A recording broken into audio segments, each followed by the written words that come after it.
Tea கடையில் ஆரம்பித்து கல்யாண வீடு வரைக்கும் இந்த ஸ்வீட்டு தான் ஃபேமஸான ஸ்வீட்டுன்னு சொன்னால் நம்புவீங்களா? ஸோ வீடியோ ஃபுல்லாக பாருங்கள், என்ன ஸ்வீட்டுன்றதான் நான் சொல்கிறேன். எல்லாருக்குமே ஒரு ஃபேவரட்டான ஸ்வீட் இருக்கும். எனக்கும் அந்த மாதிரி ஒரு ஃபேவரட்டான ஸ்வீட் இருக்குது. ஸோ அந்த ஸ்வீட்டு தான் நெய் மைசூர் பாக். ஸோ இது வந்து நிறைய பேருக்கு தெரிஞ்சிருக்கும். இந்த ஸ்வீட்டோட ஸ்பெஷல் என்ன அப்படின்னு பார்த்தீங்கன்னா, இந்த ஸ்வீட்டை அப்படியே பாதியாக புட்டு வாயில் போட்டோம்னு வச்சுக்கோங்களேன், அப்படியே அது கரையும். இது ஓப்பன் பண்ணும்போது அப்படியே அந்த நெய் வாசனை வந்து அப்படியே மூக்கில் ஏறுது. நீங்கள் யோசிச்சு பாருங்க, அப்போனா எந்த அளவுக்கு ஒரு இதில் நெய் போட்டிருப்பாங்க, எப்படி இருக்கும்னு. ஸோ இங்கே பாருங்க, இப்படி தான் இருக்கும். இது வந்து அப்படியே பயங்கர சாஃப்டாக இருக்கும். நிறைய பேர் சாப்பிட்ருப்பீங்க, சாப்பிடாதவங்க வந்து கண்டிப்பாக ட்ரை பண்ணுங்க. ஸோ இதை வந்து நான் பாதியாக உடச்சி வாயில் வச்சாலே அப்படியே கரைஞ்சிட்டே போயிடும்.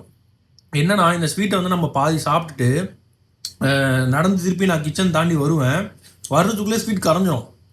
மறுபடியும் போயிட்டு இன்னொரு பாதியும் எடுத்து இப்படி வாயில் போட்டுருவேன்.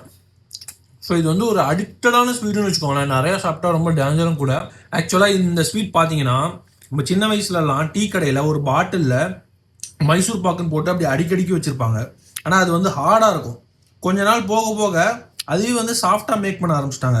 இப்போ ரீசெண்டாலாம் இது வந்து நெய் மைசூர் பாக்குனே வந்து வர ஆரம்பிச்சிருச்சு. நெய் மைசூர் பாக்குனா இன்னும் கொஞ்சம் நல்லாவே சாஃப்டாக இருக்கும். இது வந்து எனக்கு ரொம்ப ஃபேவரெட்டு. ஸோ இந்த மாதிரி உங்களுக்கு நிறைய ஸ்வீட் வந்து ஃபேவரட்டான ஸ்வீட் இருக்கும். சில பேர் லட்டு, இந்த வந்து குலோப் ஜாமுன், அப்புறம் வந்து பால்கோவா, இந்த மாதிரி ஸ்வீட்ஸ்லாம் இருக்கும்.